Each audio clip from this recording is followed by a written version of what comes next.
Video দেখে গালে চলে আসলে জলটা টক করে গিলে খেয়ে ফেলেন, কারণ এর ভাগ আমি কাউকে দিব না।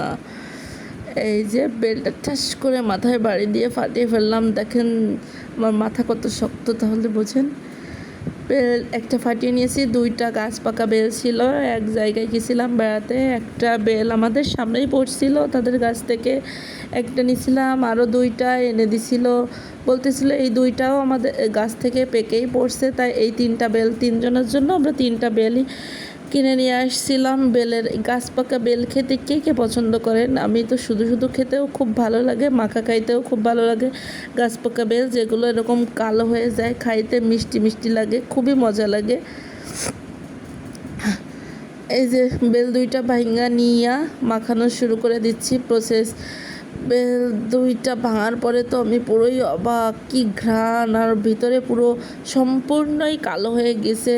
খাইতে খুবই মজা ছিল, আমি একটু খেয়েও নিছিলাম। শুধু শুধু খাইতেও মজা আছে, মিষ্টি মিষ্টি লাগে।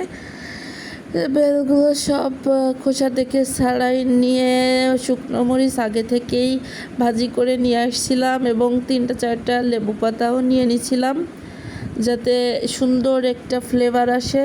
লবণ নিয়ে নিছিলাম, হালকা একটু চিনিও নিয়ে নিছিলাম, আর লাস্টে আমি অ্যাড করে দিছিলাম হচ্ছে জিরা, ভাজা জিরার গুঁড়া। এটা দিলে টেস্ট আরও বেড়ে যায়। এই যে আমি তো মাখাচ্ছিলাম আর আমার গালে জল চলে আসতেছিল, আর সামনে থেকে তো আমার শ্রেয়ান বাবা খুবই ডিস্টার্ব করতেছিল, আমি বারবার তাকে হাত দিয়ে সরাই দিচ্ছিলাম। এই যে লেবুর পাতায় করে তাকে একটু চিনি দিয়ে ঠান্ডা করে বসায় রাখতেছিলাম যাতে ওই চিনিটা খাইতে লাগুক, আর আমি এইদিকে কাজ করি যাতে আমাকে ডিস্টার্ব না করে। যে আমি কোনো কাজে বসলে সে আমাকে অল টাইম ডিস্টার্ব করতে থাকে। এই দেখেন মরিচ লবণ দিয়ে ডলে ডলে কষলে কষলে মাখিয়ে নিচ্ছিলাম ভালো করে। আর এই যে আমার গালে এখনই জল চলে আসতেছে, কি করব, এখন করার কিছু নেই, কারণ বেল শেষ। জলটুকু আমিও আপনাদের মতো গিলে খেয়ে ফেলি, কি করব। এই যে সুন্দরভাবে ঝালগুলো লবণ দিয়ে মাখিয়ে নিয়ে বেলগুলো নিয়ে লেবু পাতা নিয়ে ভালোভাবে কষলে কষলে মেখে নিচ্ছিলাম। আর আমার তো দেরি সহ্য হচ্ছিল না, কখন মাখানো শেষ হবে আর আমি কখন খাবো। যে মাখাতে মাখাতে তো আমি ক্লান্ত হয়ে যাচ্ছিলাম। খুবই সুন্দর করে মাখাতে হবে, তা না হলে তো মজা লাগবে না। এই যে শ্রেয়ান খুবই ডিস্টার্ব করতেছে আশেপাশের থেকে, কি করব বলেন।